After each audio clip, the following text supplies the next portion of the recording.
عروس نیل ایک مشہور رسم تھی جس میں روایتی طور پر ایک نوجوان لڑکی کو دلہن کی طرح سجایا جاتا اور دریائے نیل کے حوالے کر دیا جاتا۔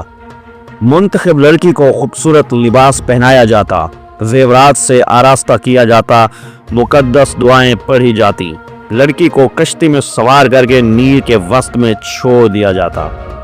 کبھی کبھار لڑکی کو زندہ دریائے نیل کے حوالے بھی کر دیا جاتا۔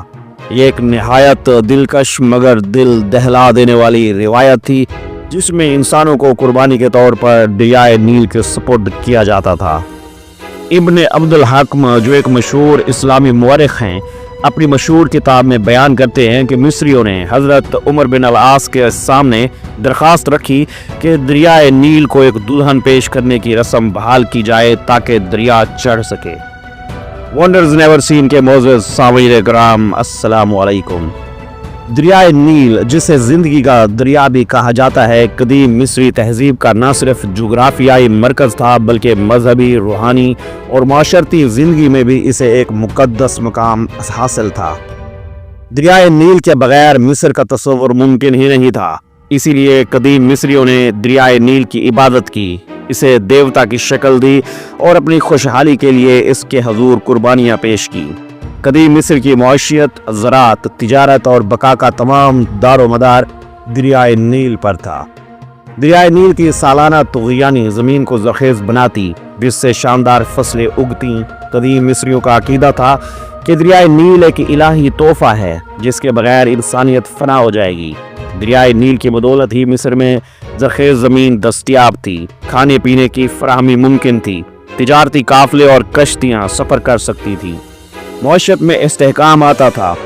اس لیے دریائے نیل کو دیوتاؤں کا نمائندہ تصور کیا گیا اور اسے خوش رکھنے کے لیے خصوصی عبادات اور رسومات ادا کی جاتی تھیں۔ قدیم مصریوں کا یہ گہرا یقین تھا کہ قدرتی عناصر جیسا کہ دریا، سورج، بارش اور زمین کسی نہ کسی خدائی قوت کے زیر اثر کام کرتے ہیں۔ وہ یہ سمجھتے تھے کہ فطرت اور خداؤں کے درمیان ایک نازک توازن قائم ہے۔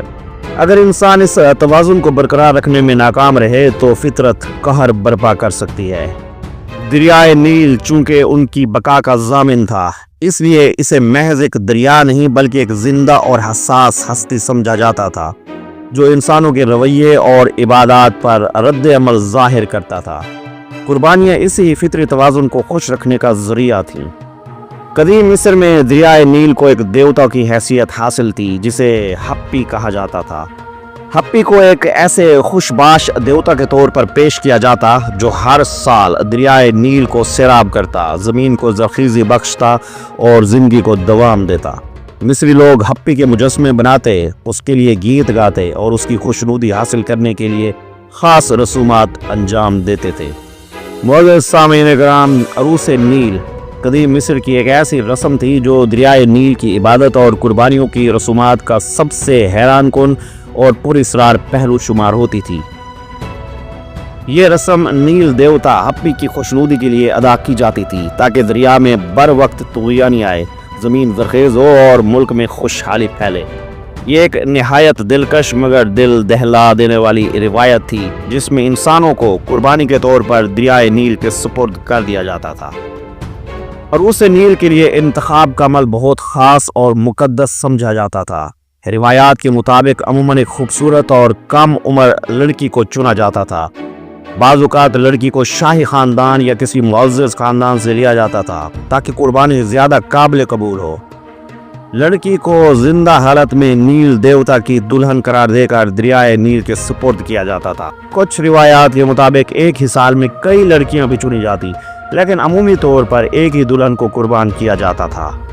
معزز سامعین کرام، عروس نیل کی رسم کو مکمل مذہبی تقدس کے ساتھ ادا کیا جاتا تھا۔ منتخب لڑکی کو دنوں پہلے مخصوص معبد میں رکھا جاتا، اس کی جسمانی طہارت اور روحانی پاکیزگی کا خاص خیال رکھا جاتا۔ پادری اسے مقدس کلمات سکھاتے اور اسے روحانی طور پر تیار کرتے۔ اسے قیمتی کپڑے، سونے چاندی کے زیورات اور خوشبوؤں سے سجایا جاتا۔ رسم کے دن ایک عظیم الشان جلوس نکالا جاتا۔ عوام الناس، پادری، درباری اور شاہی خاندان کے افراد اس میں شامل ہوتے۔ جلوس میں گیت گائے جاتے، دعائیں کی جاتی اور نیل دیوتا کی حمد و ثنا کی جاتی۔ عروس نیل کو ایک خوبصورت کشتی پر سوار کیا جاتا، کشتی کو پھولوں اور قیمتی کپڑوں سے آراستہ کیا جاتا، مقدس منتر پڑھے جاتے اور دریائے نیل سے رحم اور کرم کی دعا کی جاتی۔ کشتی کو آہستہ آہستہ دریائے نیل کے وسط میں لے جایا جاتا۔ بعض روایات کے مطابق لڑکی کو زندہ دریا میں پھینک دیا جاتا تھا، بعض اوقات کشتی کو آہستہ سے ڈوبنے دیا جاتا تاکہ لڑکی آہستہ آہستہ پانی میں مدغم ہو جائے۔ یہ تمام عمل ایک انتہائی روحانی اور پُر اثر ماحول میں انجام پاتا، جہاں ہزاروں لوگ ناظر ہوتے اور اپنے دلوں میں خوف، عقیدت اور امید لیے یہ منظر دیکھتے۔ معزز سامعین کرام، اسلامی فتوحات کا دور جب حضرت عمر فاروق کے خلافت کے زمانے میں اپنے عروج پر تھا تو حضرت عمر بن العاص کو مصر فتح کرنے کا حکم ملا۔ 640 عیسوی میں حضرت عمر بن العاص نے مصر پر لشکر کشی کی اور بالآخر اس عظیم سرزمین کو فتح کر لیا۔ فتح کے بعد مصر اسلامی ریاست کا حصہ بن گیا، اسلام کا نور یہاں پھیلنے لگا۔ بت پرستی، جادوگری اور خرافات پر مبنی رسومات کو ختم کرنے کا آغاز ہوا۔ حضرت عمر بن العاص نے حکمت اور رواداری سے یہاں کے لوگوں کو اسلام کی تعلیم دی، لیکن ساتھ ہی غیر اسلامی رسوم کے خاتمے پر سختی سے زور دیا۔ مصر میں مسلمانوں کی حکومت قائم ہو گئی تھی، مگر عوام کی اکثریت ابھی بھی پرانی رسومات سے جڑی ہوئی تھی۔ عین اسی دوران دریائے نیل کے پانی میں غیر معمولی کمی واقع ہوئی۔ پانی نہ بڑھنے کے سبب کھیتیاں خشک ہونے لگیں، خوف و ہراس پھیل گیا، قحط کا اندیشہ پیدا ہو گیا۔ مصر کے معززین، بزرگ اور پادری حضرت عمر بن العاص کے پاس آئے اور کہا کہ اے امیر المومنین، یہ دریا ہر سال ایک رسم کے بغیر نہیں بہتا۔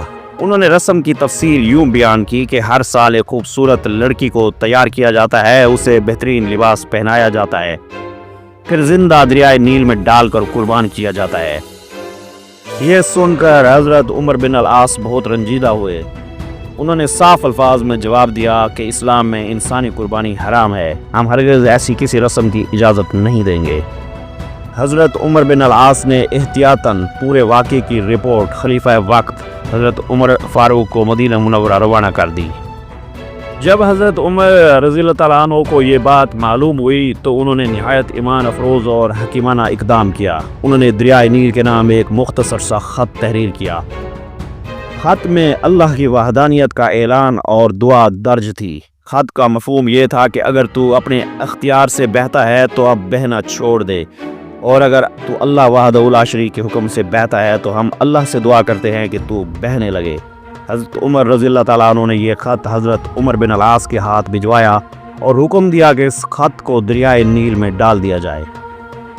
حضرت عمر بن العاص رضی اللہ تعالیٰ عنہ نے خلیفہ کا خط لیا اور عین لوگوں کی موجودگی میں دریائے نیل میں ڈال دیا۔